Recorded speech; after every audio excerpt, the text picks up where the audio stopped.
la importancia e impacto de la carta de Pablo a los romanos, el impacto del libro de Romanos en Agustín. En el verano del año del 366 después de Cristo, un joven lloraba en el patio de un amigo. Él sabía que su vida de pecado y rebelión contra Dios lo dejaba sintiéndose muerto y vacío, pero no podía encontrar las fuerzas para hacer una decisión final por Jesucristo.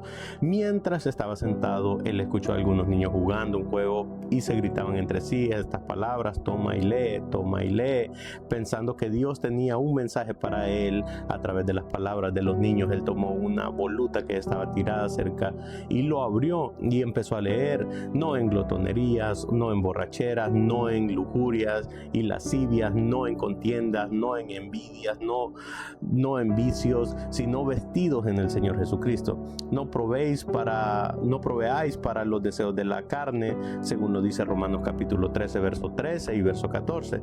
Él no leyó más, no tenía que hacerlo. A través del poder de la palabra de Dios, Agustín tuvo la fe para confiar toda su vida a Cristo Jesús en ese momento. El impacto del libro de Romanos en Martín Lutero. En agosto de 1513, un monje dio un sermón del libro de los Salmos en un seminario, pero su ser interior no era nada más que un tumulto. En sus estudios se encontró con el Salmo 31:1, líbrame en tu justicia. El pasaje lo confundió. ¿Cómo podía la justicia de Dios hacer algo más que condenarlo al infierno como un castigo justo por sus pecados? Lutero siguió pensando en Romanos capítulo 1, verso 17, el cual dice que la justicia de Dios se revela por fe y para fe, como está escrito: mas el justo por la fe vivirá. El monje procedió a decir: noche y día he ponderado hasta que he tomado la verdad que la justicia de Dios, esa justicia que por medio de la gracia y pura misericordia Él nos justifica por fe. Por lo tanto, sentí que había renacido y pasado a través de unas nuevas puertas abiertas al paraíso. Esto dijo Martín Lutero. Este pasaje de Pablo para mí se convirtió en una porción hacia el cielo. Martín Lutero nació de nuevo y la reforma empezó en su corazón. También tenemos el impacto del libro de Romanos en John Wesley. En mayo de 1738, un ministro y misionero fracasado fue de mala gana a un pequeño estudio bíblico en donde alguien leyó en voz alta el comentario de Martín Lutero sobre Romanos.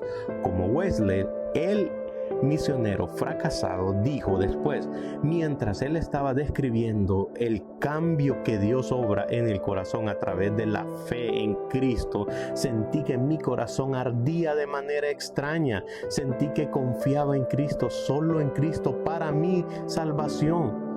Y me dio una seguridad que Él había quitado mis pecados, incluso los míos. John Wesley fue salvo esa noche en Londres. Consideré el testimonio de estos hombres también, de acuerdo con el libro de Romanos. Martín Lutero alabó el libro de Romanos.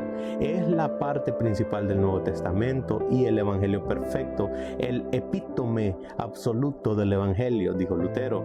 El sucesor de Lutero, Philip Melanchthon, llamó a Romanos el compendio de la doctrina cristiana. Juan Calvino dijo sobre el libro de Romanos: cuando alguien entiende esta epístola, tiene un pasaje abierto para el entendimiento de toda la escritura. Samuel Coleridge, poeta y escritor literario inglés, dijo que la carta de Pablo a los romanos es la obra más profunda que existe. Frederick Godden, teólogo suizo del siglo XIX, llamó al libro de Romanos la catedral de la fe cristiana. G. Campbell Morgan dijo que Romanos era la página de la literatura más pesimista, en la que tus ojos pueden descansar y al mismo tiempo es un poema para tus oídos. Richard Lenski escribió que el libro de Romanos es sin lugar a duda la más dinámica de todas las cartas del Nuevo Testamento, incluso cuando fue escrita en el clímax de la carrera apostólica. También debemos recordar que las palabras del apóstol Pedro sobre las cartas de Pablo, como también nuestro amado hermano Pablo, según la sabiduría que le ha sido dada, os ha escrito casi en todas las epístolas, hablando en ellas de estas cosas, entre las cuales hay muchas difíciles de entender. Segunda de Pedro capítulo 3 verso 15 al 16. El libro de Romanos tiene una verdad que cambia vidas, pero debe ser aproximado con esfuerzo y determinación para entender lo que el Espíritu Santo dijo a través del apóstol Pablo. Pablo se introduce a los cristianos romanos. Pablo dice: siervo de Jesucristo, llamado a ser apóstol, apartado para el evangelio de Dios. Pablo, por ejemplo, la vida y el ministerio del apóstol Pablo, también conocido como Saulo de Tarso, están bien documentados en Hechos capítulo 8 verso 28, así como en Gálatas capítulo 1 verso 2 y 2 Corintios capítulo 11 verso 12. Se acuerda casi universalmente que Pablo escribió Romanos desde la ciudad corintia mientras pasaba un invierno allí en su tercer viaje misionero, como está escrito en Hechos capítulo 20 verso 2 verso 3. Está basado en Romanos capítulo 16 verso 1 y en Corintios capítulo 1 verso 14. Una variedad de comentaristas seleccionado la fecha de la escritura en el año 53 o el 58. Cuando Pablo escribió el libro de Romanos, él había sido un predicador cristiano por unos 20 años. De camino a Jerusalén, él tuvo 3 meses en Corintios sin deberes algunos. Bueno, como también sabemos, el apóstol Pablo quería mucho la iglesia romana. El Espíritu Santo le advirtió sobre el peligro que le esperaba en Jerusalén, en Hechos capítulo 21, verso 10 al 14, que si no pudiera llegar a Roma, entonces él debía escribir una carta tan comprensiva para que los cristianos en Roma tuvieran el evangelio que Pablo predicaba, incluso si el mismo Pablo no tuviera la oportunidad de visitarlo. Debido a todo esto, Romanos es diferente a muchas de las otras cartas que Pablo escribió a las iglesias. Otras cartas del Nuevo Testamento se enfocan más en la iglesia, en sus retos y problemas. La carta a los romanos se enfoca más en Dios y en su gran plan de redención. Sabemos que la carta a los romanos fue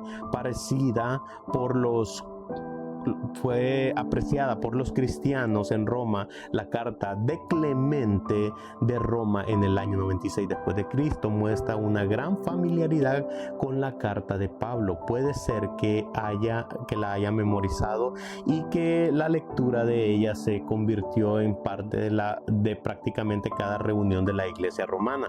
Además, muchos eruditos, entre ellos Bruce y Barclay, creen que una revisión editada de Romanos sin las referencias personales en Romanos capítulo 16 fue redistribuida ampliamente entre la iglesia primitiva.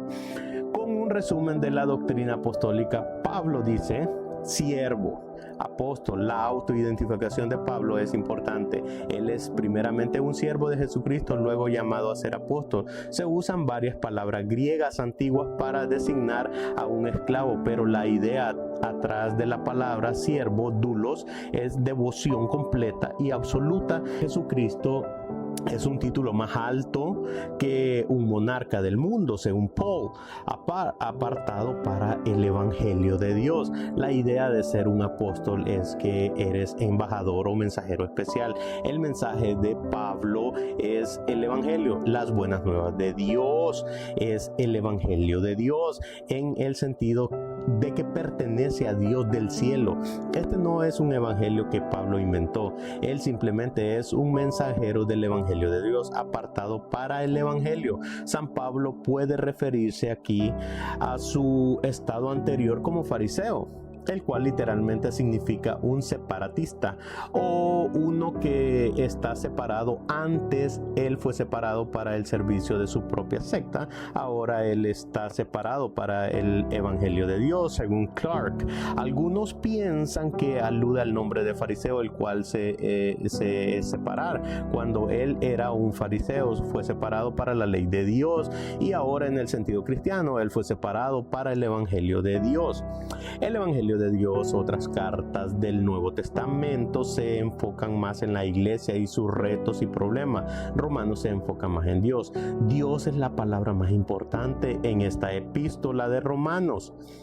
Y Romanos es un libro acerca de Dios. Ningún tema es tratado con algo como con la frecuencia de Dios. Todo lo que Pablo toca en esta carta lo relaciona con Dios. En nuestra preocupación por entender lo que el apóstol dice acerca de la justicia, la justificación y los temas similares, no debemos dejar de ver su tremenda concentración en Dios. Según Morris, la palabra Dios ocurre 153 veces en este libro, un promedio de una vez cada 46 palabras. Esto es más frecuente que cualquier otro libro del Nuevo Testamento. En comparación, nota la frecuencia en otras palabras utilizadas en Romanos. Por ejemplo, ley 72 veces, Cristo 65, pecado 48, Señor 43, fe 40. Romanos trata con muchos temas diferentes, pero tanto como un libro puede ser, es un libro acerca de Dios. Hay muchas palabras importantes en el vocabulario de Romanos que debemos entender. Bruce cita el prefacio de Tinley de Romanos. Primero debemos marcar diligentemente de manera de hablar del apóstol. Sobre todas las cosas, saber lo que Pablo quiso decir por estas palabras. Por ejemplo, ley, pecado, gracia, fe, justicia, carne, espíritu y otras parecidas. Tenemos que entenderlas.